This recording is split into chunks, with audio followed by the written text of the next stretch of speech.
સીતારામ ને જય શ્રી કૃષ્ણ બધાને ભગવાન સૌની મનોકામના પૂરી કરે પ્રાર્થના સાથે આપણે નવા વિડીયોની શરૂઆત કરીએ છીએ. તો સ્વાગત છે તમારું ફરીથી એક નવા વ્લોગમાં. કેમ છો બધા? મજામાં ને? મજામાં દેશો ને? ત્યાં વરસાદ પાણી કેવા છે? અમારે તાજે તડકો નીકળી ગયો છે, ખરાડ નીકળી ગયો છે, તો આપણે બહુ બધા કપડાને એવું બધું ધોવા નાખી દીધું છે. અને આપણે અત્યારે બેસી ગયા છે નાસ્તો કરવા. ધાર્મિક ભાઈએ નાસ્તો કરી લીધો, ઓમભાઈએ કરી લીધો ને આપણો વારો આવી ગયો છે. તો જો આપણે નાસ્તામાં શું છે જોઈ લઈએ. ધાર્મિકે નાસ્તો કરી લીધો ને આપણે નાસ્તો કરવા બેઠા છીએ. અને જો અહીંયા આપણે ફાફડી ને ગાંઠિયા અને આ બધો નાસ્તો હજી મેહુલ કાલ લઈ આવ્યા. અને આમાં ધાર્મિકભાઈ જો સોયા સ્ટીક જ ખાઈ, એ તો સોયા સ્ટીક ખાઈ લીધી ને ઓમભાઈએ ફાફડીને એવું ખાધું. અને આપણે પણ આ ગાંઠિયા ને ફાફડીને એવું હોય એટલે બીજું નાસ્તામાં કાંઈ જોઈ નહીં. તો હાલો બધા નાસ્તો કરવા. ફાફડીને ગાંઠિયા ને સોયા સ્ટીક ને બધું છે નાસ્તામાં, તો આવી જાવ નાસ્તો કરવા. ભાઈ સ્કૂલેથી આવી ગયા છે ને હવે ધાર્મિકભાઈ હાથ ધોઈને જમવા બેસી જાવ. ધાર્મિકભાઈ સ્કૂલેથી આવી ગયા છે ને હવે આપણે હાથ ધોઈને પછી જમવા બેસવાનું છે. કેમ ધમોભાઈ? જમવા બેસી ગયા છે અને અત્યારે 12:30 થઈ ગયા છે ને. કેમ ધમુભાઈ? કોનો બર્થડે હતો? આજ જમીને આવ્યું. કોનો બર્થડે હતો? તો ક્યાં દોસ્તારે નાસ્તો કરાવ્યો એમ કહું? કોઈ નહીં.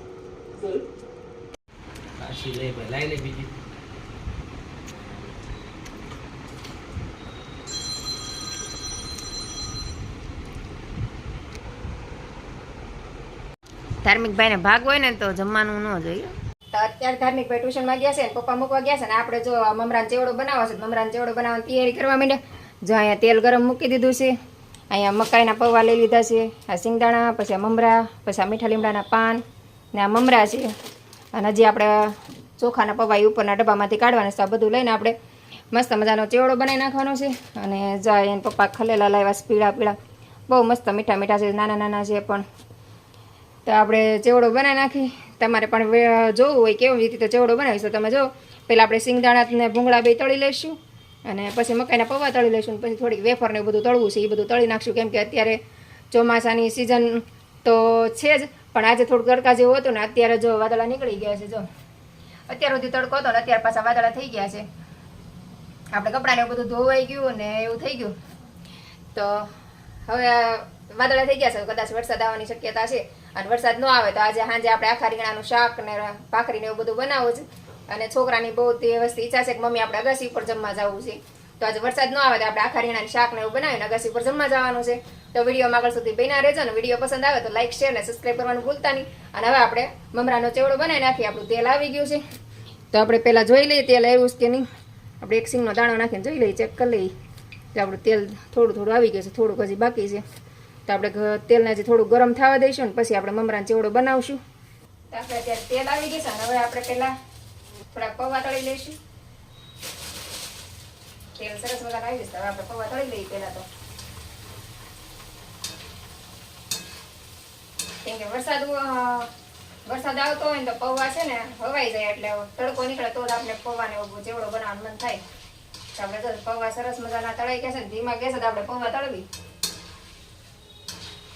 અને હજી સુખડી પણ બનાવી છે. તો આજે આપણે મમરાનો ચેવડો બનાવી નાખીએ ને કાલે પછી સુખડી બનાવવાનો વિચાર છે તો કાલે સુખડી બનાવી નાખશું. આજે ઓમભાઈ હમણાં આવી જશે તો એને ભૂખ લાગશે તો ચેવડો ને બધું ખાય. એને પપ્પા એમ તો ગાંઠિયા ને ફાફડી ને એવું બધું લઈ આવ્યા પણ એ અત્યારે ન ખાય. એ હવે નાસ્તામાં ખાય એટલે અત્યારે પાછું ન ભાવે. તો અત્યારે તો મમરાનો ચેવડો ને એવું કંઈક નાસ્તો હોય તો ખાય, ક્યારેક ભેળ બનાવીને એવું ખાય. તો આપણે અત્યારે તો થોડોક જ ચેવડો બનાવવાનો છે, જાજો નથી બનાવવાનો. કેમ કે જાજો બનાવીને તો જાજુ હોય ને તો ન ખાય, થોડું હોય ને તો ખાઈ જાય. તો પૌવા તરત મટાશ ફટાફટ તળાવા. તો તમે કેવી રીતે મમરાનો ચેવડો બનાવો છો એ મને કોમેન્ટ કરીને જરૂરથી કહેજો. આપણે તો જો ખાલી સિમ્પલ જ ચેવડો બનાવી છે. મમરા નાખશું, નાના નાના ભૂંગળા અને પૌવા ને સિંગદાણા નાખીને મીઠા લીમડાનો વઘાર કરી નાખશું. અને અંદર નાખી દેવું ચાટ મસાલો અને થોડુંક લાલ મરચું, મીઠું એવું બધું નાખીને ચટપટો ચેવડો બનાવી નાખશું. તો આપણા પૌવા તળાઈ ગયા. હવે થોડાક સિંગદાણા તળ નાખવી આપણે. તો ગાય બધું તળાઈ જાય ને એટલે ફટાફટ આપણો ચેવડો બની જાય. તો ફટાફટ મંજૂર બધું તળાવવા. આપણા સિંગના દાણા સરસ મજાના તળાઈ ગયા છે. તો એ પણ આપણે આમાં જ એડ કરી દેવાના છે. સિંગના દાણા છોકરાને બહુ મજા આવે ખાવાની. તો આપણે થોડાક સિંગના દાણા નાખી તો ચેવડો સારો બને. નાખશું ભૂંગળા હોય એટલે છોકરાને તો આમ મજા જ આવી જાય.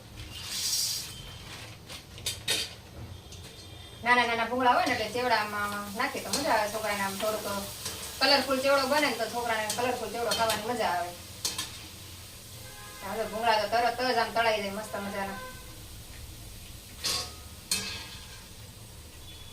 છોકરા નાના હોય ત્યાં સુધી ભૂંગળા ને બધું નાખવું પડે ચેવડામાં.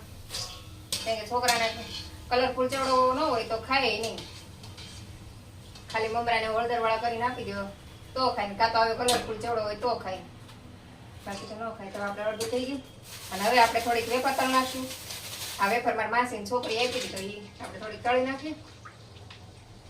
એને ઘરે ગઈ હતી ને ત્યારે એને આપી હતી વેફર થોડી ગમતી. આ વેફર એ છોકરાને મજા આવે તો ખાવાની. પછી તળી નહોતી એક વાર, આજે તે વેફર તળી છે તો આ વેફર એ છોકરાને ખાવાની મજા આવી જાય કલરફુલ જોઈને. ત્રિરંગા વેફર છે હો, ત્રિરંગાનો કલર નાખે છે, ઓરેન્જ ને વ્હાઈટ ને આવું બધું કલર વાળું જોવે ને છોકરાને તો ખાવાની મજા આવે છોકરાને. એ આપણે અત્યારે આમાં જ મૂકી દઈશું એટલે તેલ બધું નીકળી જાય ને ઓલામાં, એ મમરામાં ઓલું થઈ જાય.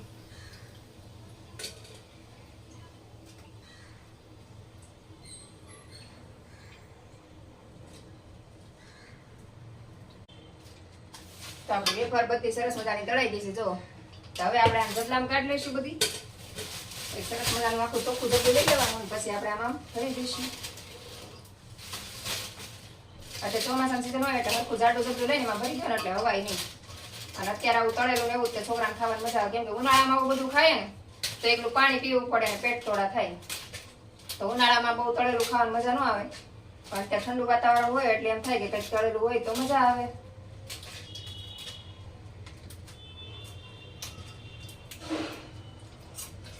તો મસ્ત મજાની વેફર છે આપણી.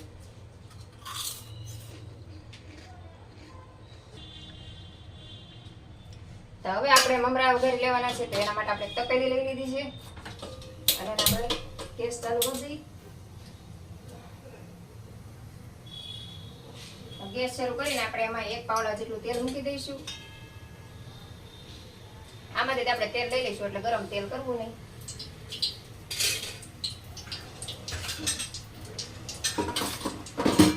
હવે આપણે એમાં નાખી દઈશું થોડીક રાઈ.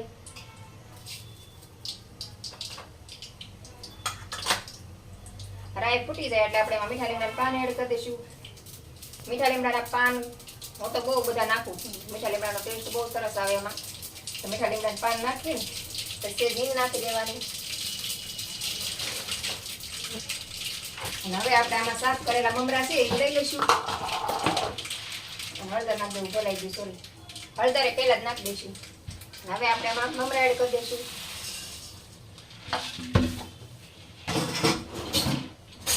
હવે આપણે સરસ રીતે મિક્સ કરી લઈશું. મમરાનો ચેવડો તૈયાર થઈ જશે. હમણાં થોડાક મમરા કડકડિયા થાય એટલે આપણે ઉતારી લઈશું. થોડુંક મીઠું એડ કરી દઈએ અંદર. મસ્ત મજાનો આપણો મમરાનો ચેવડો બની તૈયાર થઈ જશે. તમે કઈ રીતથી મમરાનો ચેવડો બનાવો એ મને કોમેન્ટ કરીને જરૂરથી કહેજો. મેં પહેલા પણ કીધું. તો આપણે મમરા સરસ મજાના કડકડિયા થઈ ગયા છે. સરસ મજાના કડકડિયા થઈ ગયા છે. આપણે ઉતારી લઈશું. હવે આપણે એનામાં એડ કરી દઈશું. રાઈ તો આપણે એનું તળીએ જ પડી રહેવા દેવાની છે. રાઈ નાખવાનું. હવે આપણે બધું સરસ રીતે મિક્સ કરી લેવાનું છે. થોડુંક મરચું નાખી દઈએ. થોડુંક મરચું નાખી દઈશું. થોડુંક ચાટ મસાલો. આ થોડોક આમચૂર પાવડર છે. થોડોક આમચૂર પાવડર નાખી દઈએ એટલે છોકરાને ખાવામાં તો મજા આવે.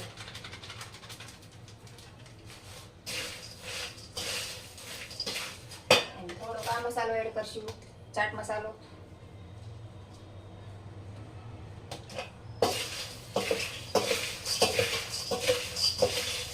બધું સરસ રીતે મિક્સ કરીને હવે પાછું થોડું મીઠું એડ કરી દઈશું. વિડીયો પસંદ આવે તો લાઈક, શેર અને સબસ્ક્રાઇબ કરવાનું ભૂલતા નહીં. ચેવડો બનીને તૈયાર થઈ ગયો છે. ફરીથી મળીશું એક નવા વિડીયો સાથે. જય હિન્દ, જય ભારત.